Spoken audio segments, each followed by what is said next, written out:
The theory of human evolution is one of gradual progress. At least that's what we've been told. Scientists say that around 5 to 6 million years ago, a species of ape stood up on its hind legs, marking the beginning of the early human race. For millions of years, our ancestors lived simple lives, with only a few key innovations like fire and basic tools to show for it. But then something extraordinary happened.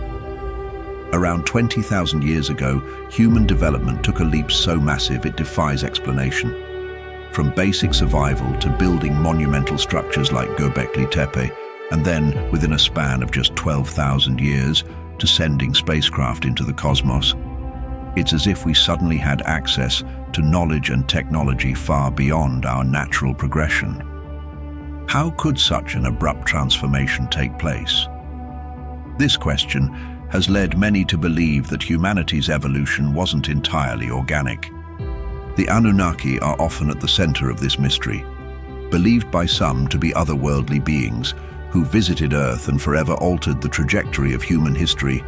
They've sparked endless fascination and debate. Today we're diving into the most intriguing secrets, theories and coincidences surrounding the Anunnaki. Who were they? What might they have done to accelerate human progress? And the big question, could they ever return? We all recognize ancient Sumer as the cradle of civilization. Long before the pyramids of Egypt or the mysterious Stonehenge, the Sumerians gifted the world with revolutionary advancements: the written alphabet, the wheel, sailboats, and intricate irrigation systems that transformed agriculture.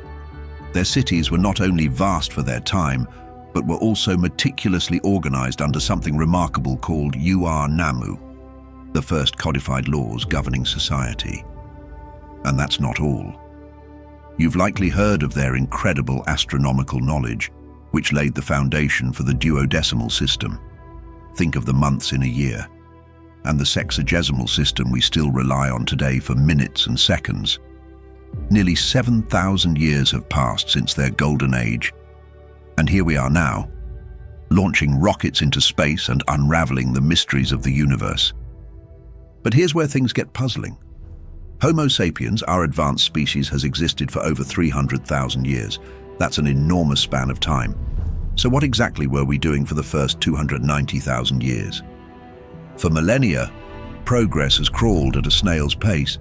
Yet within the last 7,000 years, we've made leaps that seem almost otherworldly. Why did humanity remain dormant for so long, only to suddenly explode into innovation and complexity? Mainstream science still struggles to explain this abrupt shift, but an intriguing theory emerges from the Sumerian cuneiform writings, one that challenges the limits of our imagination and redefines the story of human evolution. Let's take a closer look at what these ancient texts might reveal. In the texts left to us by the Sumerians, we understand that people before the technological boom were busy working in mines for millennia. That's why our development was halted. The people of the past mined for gold, huge quantities of gold, but in those times it had no value to mankind. There was, however, value for other civilizations. In fact, when you think about it, the facts show that gold is an excellent conductor and is used extensively today in electronics. Gold also aids in chemical reactions to purify the atmosphere and water. It is also used in the aerospace industry as well as in medicine. However, it is only today that we appreciate these properties. For people of the past, gold was just a beautiful and shiny metal to observe without any value. Why then did the ancients dig for it in the mines so hard? Here, the cuneiform records also provide an answer and tell of the Anunnaki, the gods who descended from the sky and enslaved the people to supply them with gold. It was the reason they came to Earth. According to one theory of a man researching Sumerian texts, the Anunnaki were not gods, but a race coming from another planet. They needed gold to save their world from destruction. They used it to purify their atmosphere and water from pollution. However, gold was rare for their planet. That's why they came to Earth and started exporting it. In the beginning, people thought they were gods with all this technology, But the Anunnaki didn't pay any attention to them because they had professional workers to dig. Every gram of the precious metal mined was sent to their planet in an attempt to stabilize it. We understand from many different sources that there is an extra planet in the solar system that is massive and has a huge orbit, but we haven't found it yet. Some call it Planet 12. NASA refers to it as Planet 9, and others call it Planet X. To the Sumerians and Anunnaki, however, it was known as Nibiru. Astronomers today have observed orbital anomalies in the asteroid belt beyond the planet Neptune, which they suggest are influenced by a massive object orbiting a great distance from the Sun. However, such an object has not yet been discovered, but there are definitely traces pointing towards it. According to the texts, it makes one orbit around the Sun in 3,600 Earth years. Nibiru is believed to be the contaminated world of the Anunnaki.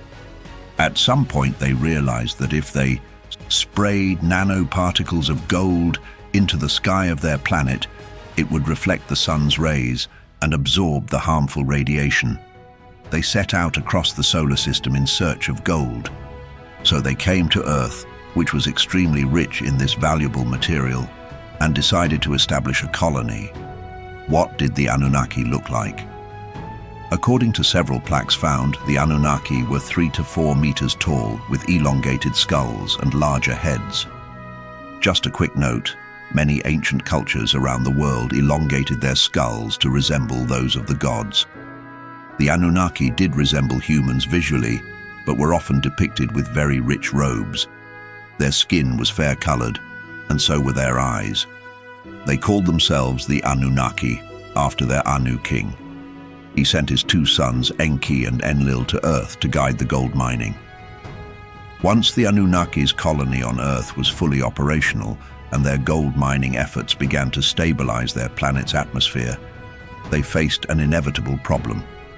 They needed more gold, and quickly.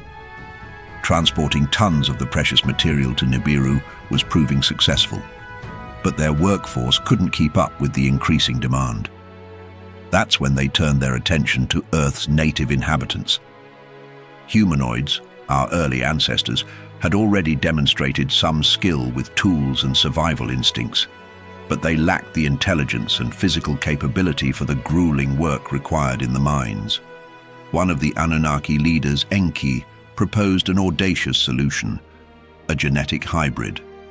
By combining the DNA of the Anunnaki with that of early humans, they could create a new species, one more intelligent, more physically capable, and crucially, easier to control. However, the road to success was fraught with challenges. The first experiments were disastrous, resulting in grotesque mutations and creatures that seemed to echo the monsters of myth and legend: cyclopes, disfigured giants, and other monstrous beings described in ancient stories. These beings were deemed failures and, according to some interpretations, destroyed or abandoned. Desperate for a breakthrough, the Anunnaki decided to take a more direct approach. They used one of their own women as a surrogate, implanting a fertilized egg with a carefully engineered genetic mix. This time, the experiment succeeded. The child that was born was named Adamu, a name that many believe to be the origin of the biblical Adam. This hybrid creation was celebrated as a turning point. Once upon a time, gods ruled the earth.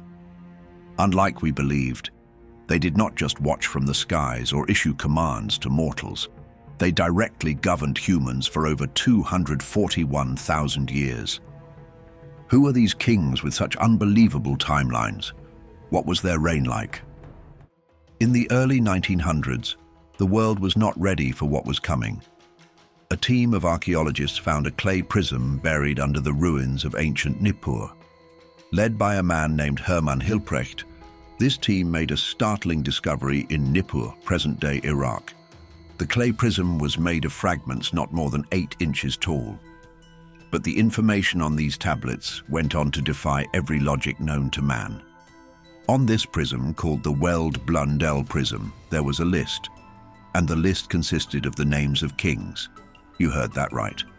These kings were no myths or legend stories, but actual rulers recorded in an official tome.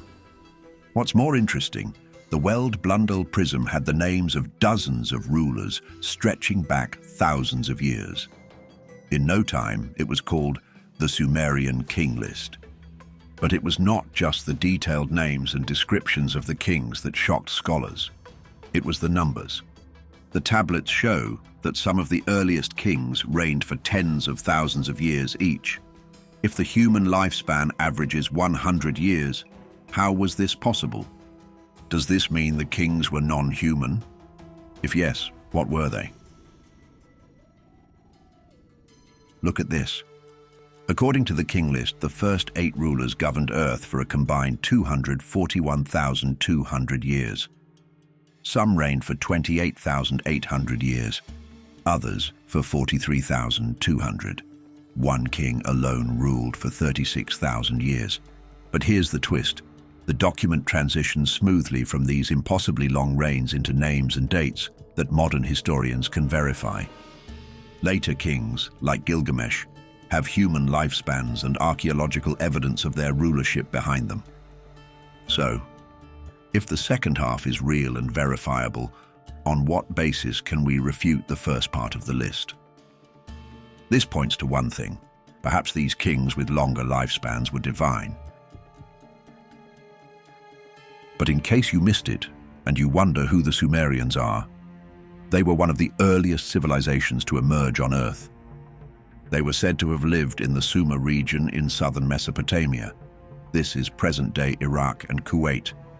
Since they were an ancient advanced civilization that reigned between 4100 and 1750 BCE, they had kings who ruled for thousands of years. But the timelines with which their kings ruled come off as eerie, and this is why. For a long time, historians have tried to portray the Sumerians as human-like.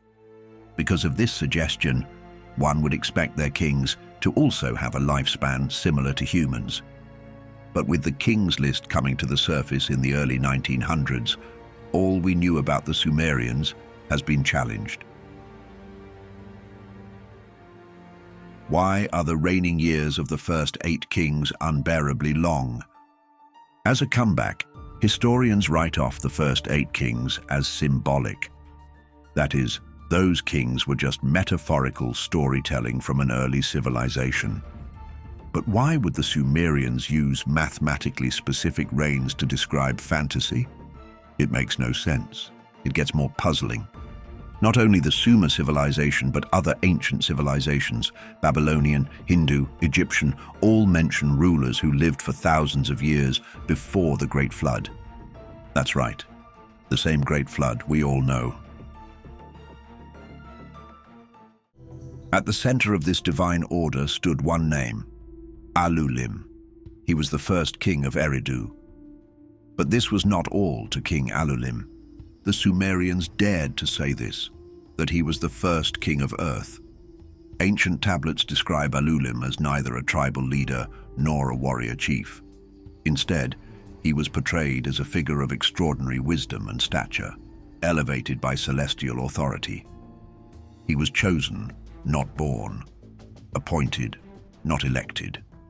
In Eridu, where temple foundations now lie under sand and time, legends say Alulim ruled from a ziggurat that shimmered under the sky. This is a place where heaven touched earth.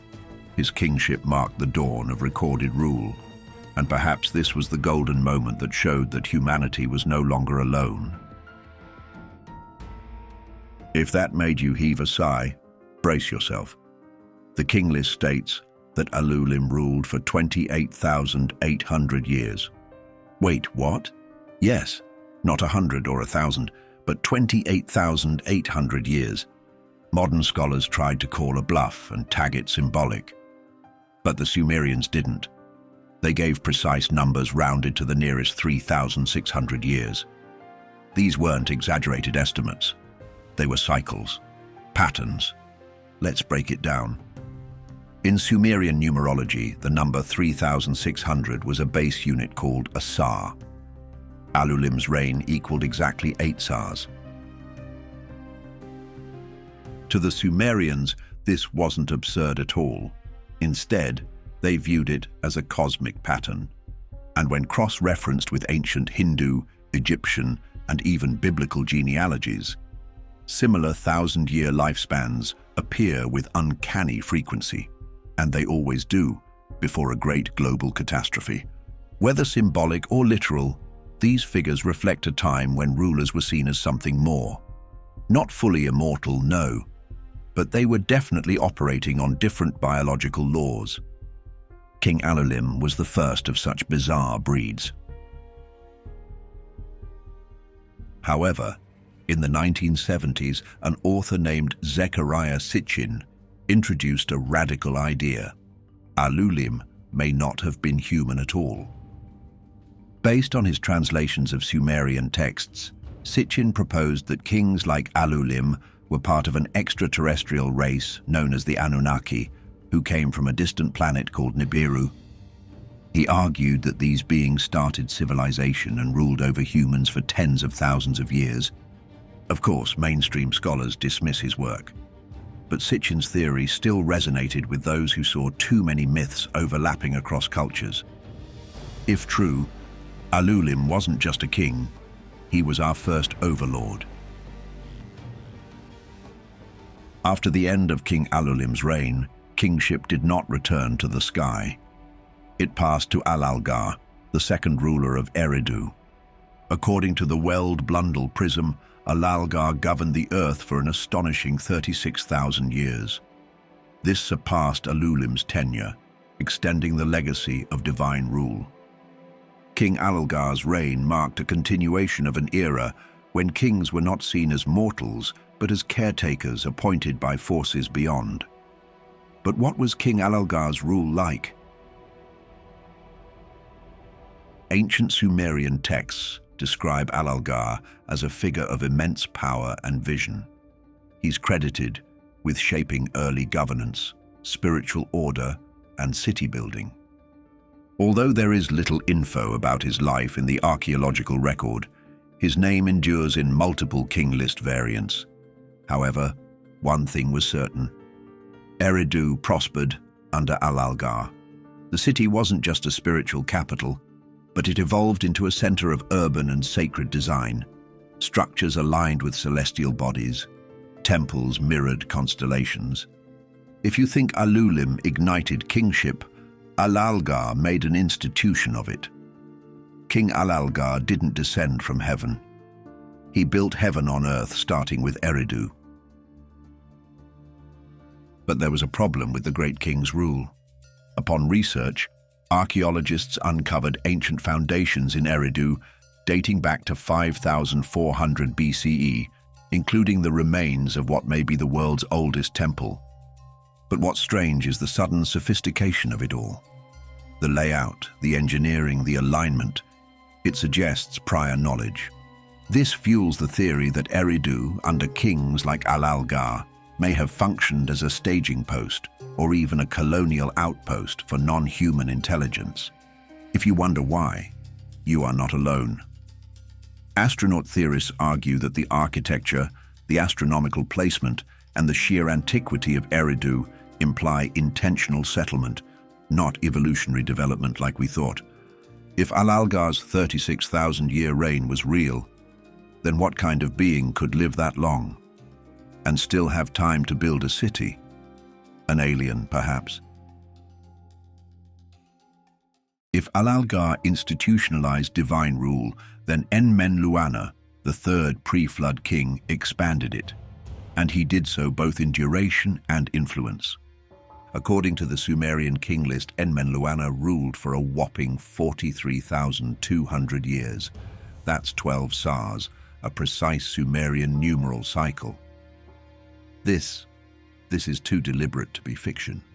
Also, his reign is not recorded in Eridu, but in Bad Tibira, a city equally drenched in mystery. Bad Tibira was said to be the city of the sacred forge.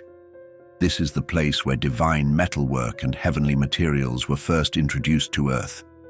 Enmenluana's reign is linked with metallurgy, order, and production. This hints that his role may have been more industrial than spiritual. Unlike the previous kings, there is no deep mythos around his deeds. However, his name suggests power through crafting. How about his seat of rule? Word carries that it connects directly to the Anunnaki, who, according to ancient lore, used Bad Tibira as one of their key operational centers on Earth. There is no doubt, King Enmenluana was the industrial king no Sumerian saw coming. Let's talk about his niche for a moment. In many cultures, metallurgy is divine. The act of forging metal and transforming earth into a tool or weapon. This was a gift only gods could give. In Sumerian myth, the gods who taught mankind how to shape metal were not just artisans. They were beings of fire, star, and stone. Enmenluana's role as ruler of Bad Tibira puts him at the center of that story. And he is not alone. The Greek Hephaestus, the Egyptian Ptah, and even the Hindu Vishvakarman. They all share uncanny similarities with the extraterrestrial archetype Enmenluana seems to represent. One thing was consistent. His forging craft wasn't just physical, it was sacred, just like his 43,200-year reign. King Enmengalana was the fourth king of the antediluvian era. Yet another ruler from Bad Tibira, his name was found etched into the ancient Veld Blundell prism. The king list recorded his reign as 28,800 years, mirroring the earlier king Alulim. But while Alulim symbolized divine authority and Alalgar symbolized structure, Enmengalana was different, and it starts with his name. Enmengalana is translated to mean Lord of the Celestial Me. This linked him directly to heavenly knowledge.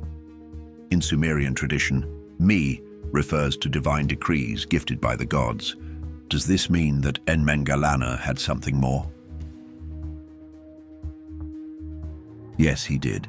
Enmengalana was a guardian of this sacred information handed over by the gods. This was an intellectual king, one not focused on war or construction, but on interfacing with the heavens. His reign at Bad Tibira continues the city's mystical significance. For this king, ruling was not just about forging metals. No wonder researchers argue that under Enmengalana's rule, humanity first tracked celestial cycles and began to understand the rhythms of the universe. He was that king. So when you think about the origin of astronomy, remember that this king, whose reign spanned 28,800 years, this was his forte. Whether you are a Scorpio or a Sagittarius, there is a chance the art came from King Enmengalana. This wasn't a king counting seasons. This was a king who read the sky like scripture. It doesn't end there. The idea that Enmengalana ruled with celestial awareness led some theorists to suggest he was more than a scholar. They say he was a representative of the stars. Historians point to the possibility that such early rulers were not just influenced by extraterrestrial beings. Instead, they were a combination of both human and divine, and their goal was to maintain balance on Earth. When you think about it, King Enmengalana's connection to the Me supports this theory. Perhaps in modern terms, he might be compared to a data administrator operating across time. His rule was not about governance in the human sense, no. It was about maintaining resonance between heaven and earth. This led scholars to name him the Celestial Engineer. Isn't this accurate? But if you'd like to learn about a king who went overboard in his spirituality, King Dumuzid is that man, or well, that god. After Enmengalana, the next in the antediluvian line was Dumuzid.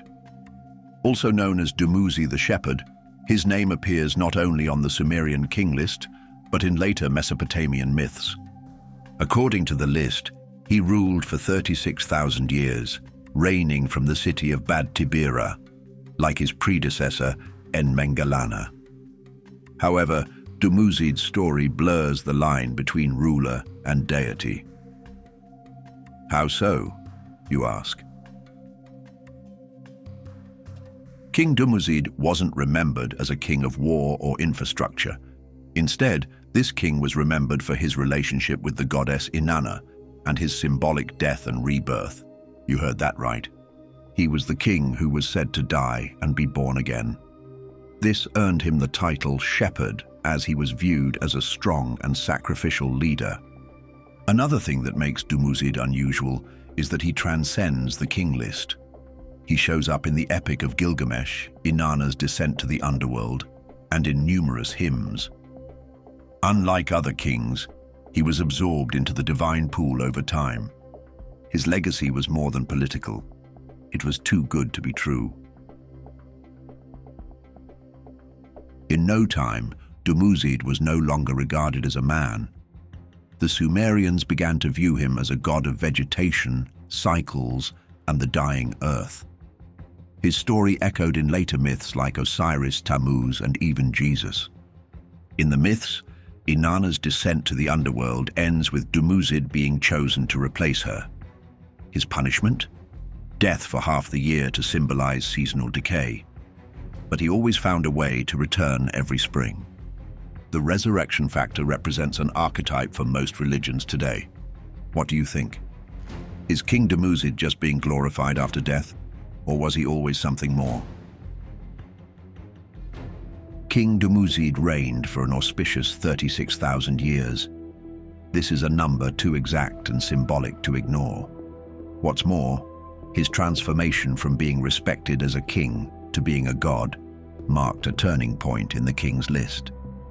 After each rebirth, the Sumerians knew they weren't dealing with a mortal anymore. This was a different kind of ruler. King Dumuzid ruled, died, and returned through rebirths, and just like his mystical reign, his legacy never left.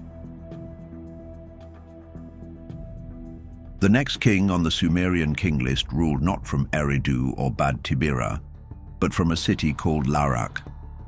This is a city that to this day remains lost.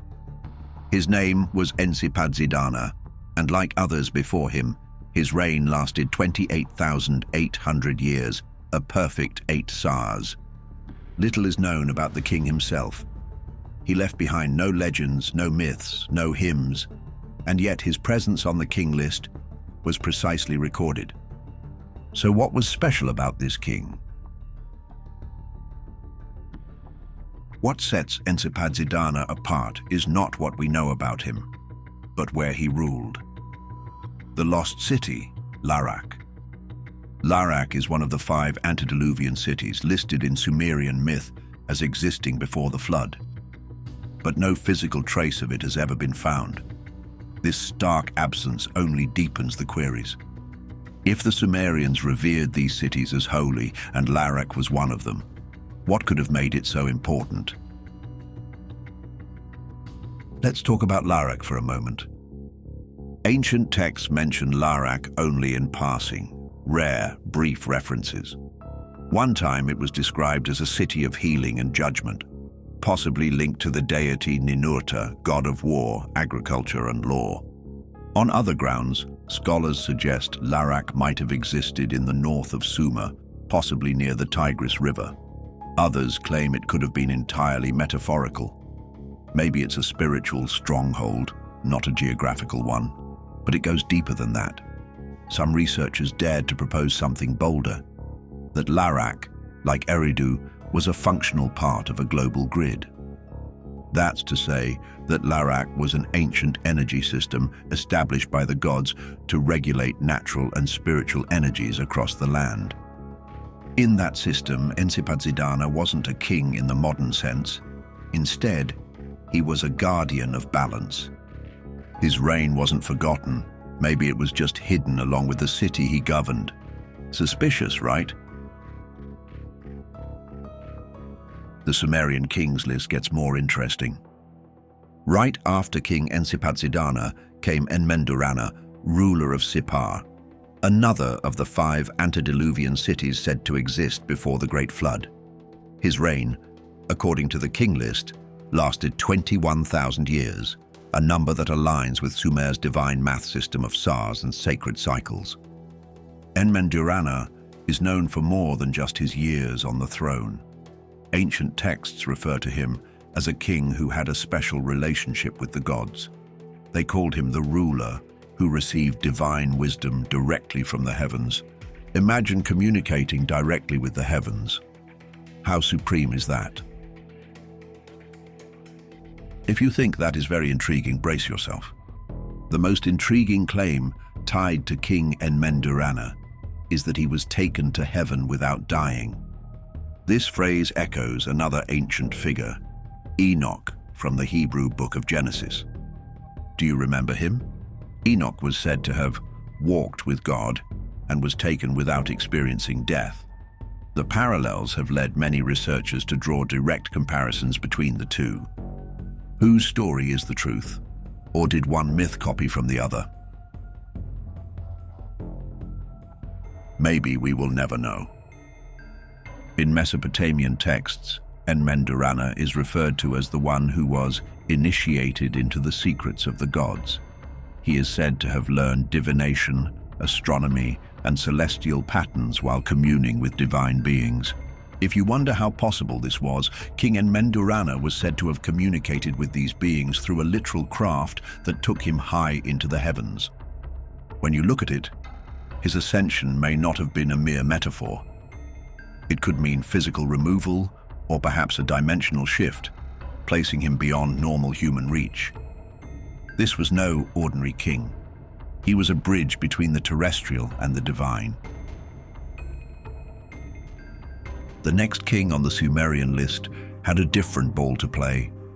Unlike Enmendu-Rana, he did not ascend into heaven without returning.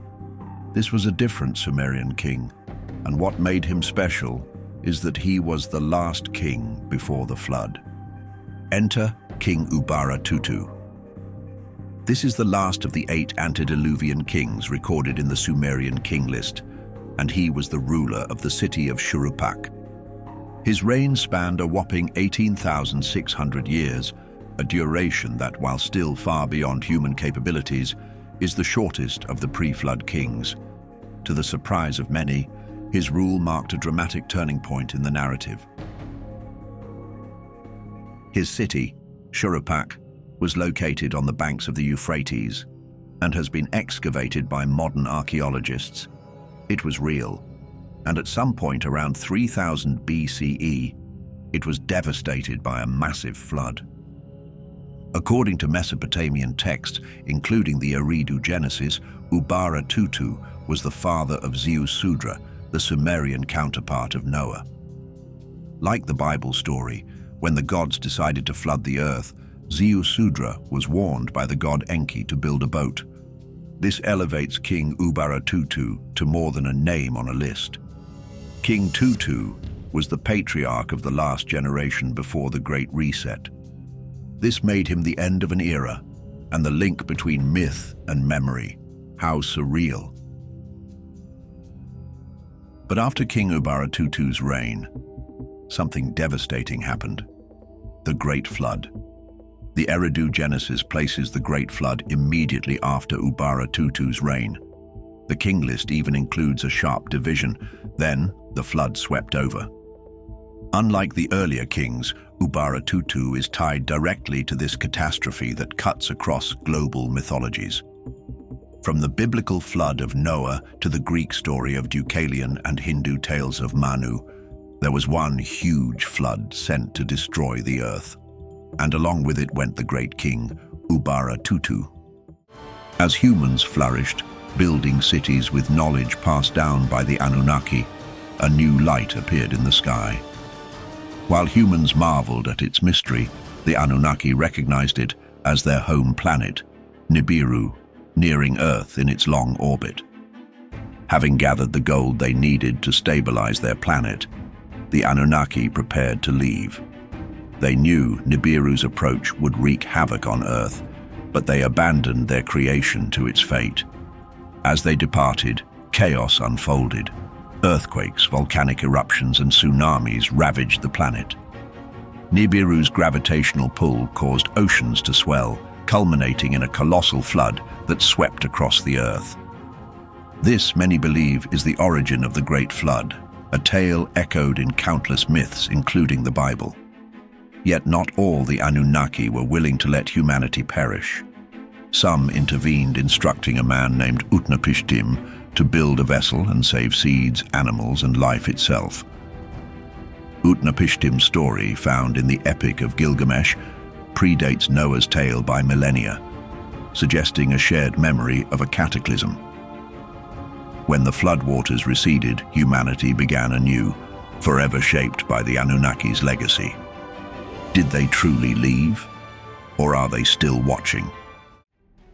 They came from the sky, they brought knowledge, power, and then they vanished. The Sumerians called them the Anunnaki, gods who descended from the heavens to shape human destiny. Even the Bible speaks of watchers and giants born from unions with beings not of this world. Sounds like pure myth, right? But what if these aren't just old stories? What if their blood still runs through some of us today? Are the Anunnaki, or their descendants, living quietly among us, pulling the strings of our modern world? The story of the Anunnaki begins in the land of ancient Sumer, more than 6,000 years ago. In the wide plains between the Tigris and Euphrates rivers, one of the world's first civilizations began to write its history on clay tablets. These people were the Sumerians, and in their earliest writings, they told of powerful beings who came from the heavens, beings they called the Anunnaki. According to the Sumerians, the Anunnaki were not ordinary gods. They were part of a vast cosmic family that began with two prime forces: An, the god of the sky, and Kai, the goddess of the earth. From their union came many children, divine beings who lived in the heavens but also traveled to earth.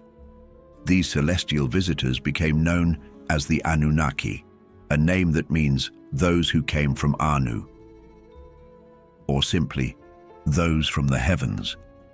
The Sumerians described the Anunnaki as wise and powerful. They were said to control rain, wind, crops, and judgment. Each god had a specific role. Enlil ruled the air and enforced divine laws. Enki, his brother, guided wisdom and technology and had a deep connection to water and creation. Some stories described Enki creating rivers and canals, helping humans survive in the hot Mesopotamian climate. The Anunnaki were said to build great cities, such as Eridu, Uruk, and Nippur. These cities were places where gods and people lived side by side. Temples called ziggurats rose from the plains, acting as bridges between the heavens and the earth. The tablets often spoke of powerful laws and technologies given to humans by the gods. These included tools of writing, architecture, mathematics, and medicine. According to the stories, the Anunnaki gave these gifts to help humans build a proper society. But that's only the beginning of what's said about the Anunnaki. Thousands of years after these tablets were written, a new theory would bring the Anunnaki into the modern conversation. In the 1970s, a writer named Zecharia Sitchin published a series of books that offered a different explanation for these ancient stories. He carefully studied the same cuneiform texts, but instead of reading them as myth, he interpreted them as historical and scientific records. According to Sitchin, the Anunnaki were not spiritual deities, but intelligent beings from another world. He believed they came from a distant planet called Nibiru, which follows a long orbit around our sun. This planet, Sitchin said, only passes near Earth once every 3,600 years. Sitchin's theory suggested that the Anunnaki arrived on Earth in the deep past, long before modern humans existed. Their goal was simple: to mine Earth's natural resources, especially gold, which they needed for their planet's atmosphere. They landed in the region of southern Mesopotamia and began extracting minerals using their own advanced tools and knowledge. But the work was difficult even for them, so the Anunnaki decided to create a new worker, a being that could handle physical labor but also follow instructions and live on Earth. According to Sitchin's reading of Sumerian texts, the Anunnaki selected a native species already living on Earth, a type of early hominid. Then, using a process of genetic engineering, they combined their own DNA with that of these early beings. The result was the first modern human. In Sumerian stories, the goddess Ninhursag worked alongside Enki in a special place called the House of Creation. There, they formed a new being by shaping it from clay, a word that Sitchin believes symbolized biological material. The text spoke of multiple trials, early versions that failed, until finally one prototype succeeded. It could speak, understand, and reproduce. The Anunnaki named it Adamu, a name very close to the word Adam found in later biblical texts. Over time, more humans were created. They were sent to work in mines and fields, especially in a region Sitchin called Abzu, believed to be somewhere in Africa. As generations passed, humans spread out and learned the ways of their creators. The knowledge of farming, architecture, calendars, and writing came not from human invention, but from Anunnaki instruction. But some say the Anunnaki gave more than knowledge, they gave blood. If Zecharia Sitchin was right, then we are all, in some way, the children of the Anunnaki. The idea that the Anunnaki created modern humans is already mysterious enough, but some ancient sources hint that certain people weren't just created by the gods, but were born from them. Thousands of years ago in the ancient city of Uruk, a powerful king ruled the land. His name was Gilgamesh. His story is found in what is believed to be the oldest surviving piece of literature in human history, the Epic of Gilgamesh. Gilgamesh was no ordinary king. Ancient Sumerian tablets described him as 2/3 divine and 1/3 human. According to the texts, he was the son of a mortal man and a goddess named Ninsun. His strength, wisdom, and arrogance were all attributed to this divine heritage. His story was filled with adventures, battles, and quests to uncover the secrets of immortality. Gilgamesh wasn't the only figure described this way. Many rulers in the ancient world were said to descend from the gods, not metaphorically, but literally. In Sumerian texts, some kings were called sons of Anu, the name of the sky god. Others were described as those chosen by Enlil, the powerful god who ruled over the earth. These titles may have meant more than just political power. To the people of the time, they were proof of divine blood. These kings were believed to carry something within them, a spark of the gods themselves. Their rule was not earned by vote or by war, but inherited through a sacred bloodline. This idea wasn't limited to Sumer. In Egypt, pharaohs claimed descent from Ra, the sun god. In Japan, emperors traced their lineage back to the goddess Amaterasu. In Mesoamerica, rulers were believed to be descended from celestial beings sent to Earth to lead. But what if those celestial bloodlines didn't end with myth? According to Sitchin's theory, the Anunnaki didn't just create humans, they also lived among them. Over time, they took human partners, forming a unique bloodline. These hybrid offspring, Sitchin said, were stronger, smarter, and longer lived. They became kings, priests, and advisors. In every civilization, the rulers were divine not only in title but by birth. If all of this is to be believed, then it means one thing.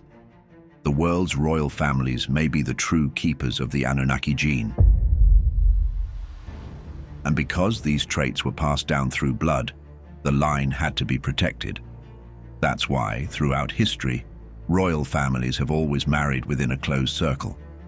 In Europe, Asia, Africa, and the Americas, kings, queens, and emperors have carefully preserved their lineage, often at great political and personal cost.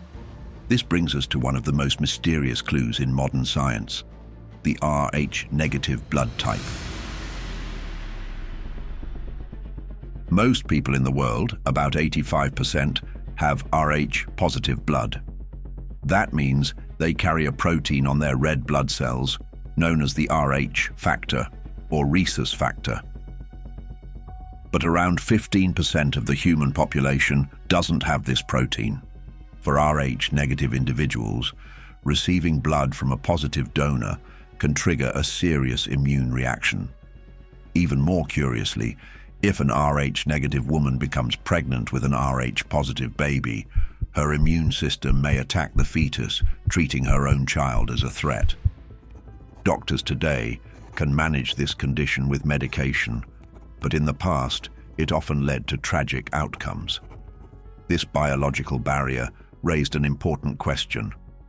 If all humans come from the same ancestors, why would this kind of rejection happen? Some researchers believe this could point to something ancient, a divergence in the human story that goes far deeper than we're taught in school. Rh negative blood may not have evolved naturally in the same way as Rh positive blood. In fact, some believe it didn't evolve at all. But if it didn't come from us, then where did it come from? Rh negative blood is most common in Europe, and especially concentrated in one place, the Pyrenees Mountains, between France and Spain. Here, in this isolated region, lives a unique ethnic group known as the Basques, and they are different in more ways than one. The Basque people speak a language unlike any other in the world. It has no clear connection to Latin, Celtic, or Germanic languages. Their customs are old, their roots mysterious, and up to 35% of the Basque population has Rh negative blood, more than double the global average. Some theorists believe the Basques may be the last living descendants of Atlantis, a lost civilization often described as far more advanced than any other of its time. According to this idea, the survivors of Atlantis carried with them not only advanced knowledge, but also a unique genetic legacy. Because Atlantis is sometimes linked to ancient visitors or teachers from the stars, many researchers have drawn a connection between the Atlanteans and the Anunnaki. If the Anunnaki once shared their knowledge with early humans, then it's possible they played a role in shaping the Atlantean world as well. And just when the mystery seemed strange enough, it got even stranger. Even beyond the Basques, people with Rh negative blood often report unusual traits. But it's not just biology that makes this blood type so intriguing. It's the mystery of its origin. Rh negative blood didn't appear in the Americas, Asia, or sub-Saharan Africa until after European colonization. That means it wasn't naturally present in the human populations of those regions. It had to be introduced. This challenges the conventional out-of-Africa model of human evolution, which holds that all humans descended from a single source. If that were the case, Rh negative blood should have existed everywhere, but it didn't. It seems to have come from one place and spread outward from there. So what could this mean? Some believe Rh negative blood is a genetic marker left behind by the Anunnaki. If the Anunnaki had a different biological structure than Earth-born life, their genes may have been incompatible with the humans they helped engineer, and Rh negative blood could be the result of that cross-species mixing. Does it mean that everyone with Rh negative blood is in some way a descendant of the Anunnaki? That may sound extreme, but then again, some things are simply too strange to be explained by coincidence alone, right?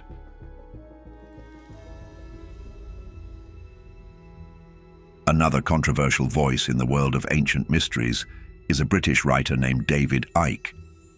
In the 1990s, Icke introduced a theory that shocked many people. He said that powerful leaders around the world, presidents, royalty, and even bankers, were not entirely human. According to him, they are the descendants of Anunnaki. But Icke took this idea one step further. He claimed the Anunnaki were not just gods or aliens. In his interpretation, they were shape-shifting reptiles from another star system. Ike said these reptilian beings came to Earth thousands of years ago.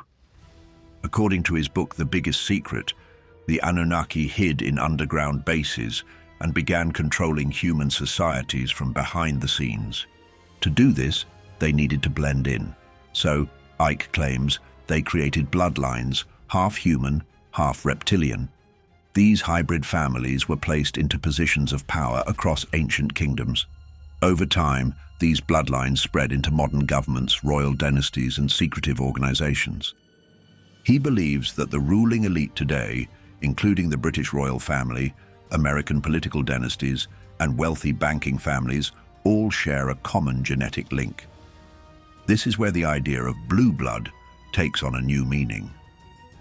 For Ike, it's not just a poetic way to describe nobility.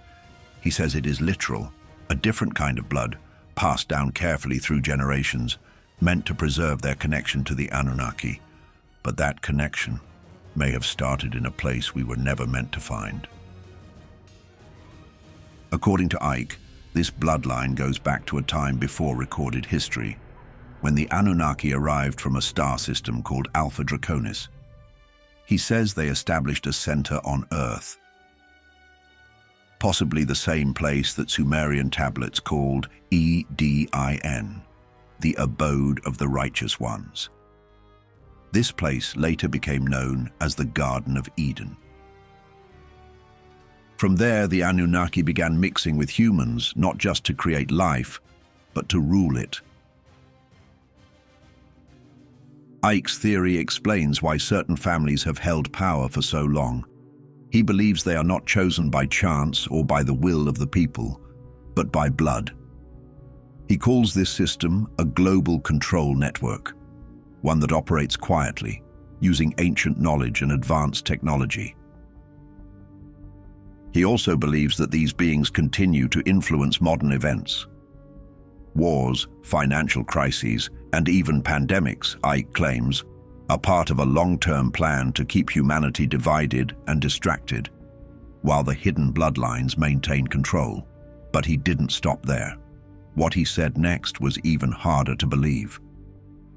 According to him, the reptilian descendants often appear human, but under certain conditions they can shift their appearance. Some people have claimed to witness strange changes in the eyes or skin of public figures during live broadcasts. This idea may sound like science fiction, and many experts have criticized Ike's views, calling them bizarre or dangerous. But despite the backlash, his theory has gained a global following. Today, people in over 40 countries attend his lectures and read his books. For those who believe him, the signs are everywhere. The concentration of power in certain families, the secrecy of elite groups, and the repeated use of ancient symbols. They say the same bloodline has ruled from ancient Sumer to Egypt to medieval Europe and all the way into the boardrooms and parliaments of today. And at the heart of this theory is one striking idea, that some humans even now may not be fully human at all. But why would these ancient beings want their descendants in power? Ike believes the answer is control. He says the Anunnaki feed not only on resources, but on human fear and conflict. By keeping humans divided through war, poverty, and political chaos, they maintain their influence and energy. And by placing their bloodline in the highest positions of authority, they ensure their goals continue, generation after generation. What's even more disturbing is that a story similar to the Anunnaki appears in the Bible itself. But what if they were really writing about the same beings, only under a different name? According to one of the oldest and most mysterious verses in the Bible, strange beings once walked the earth.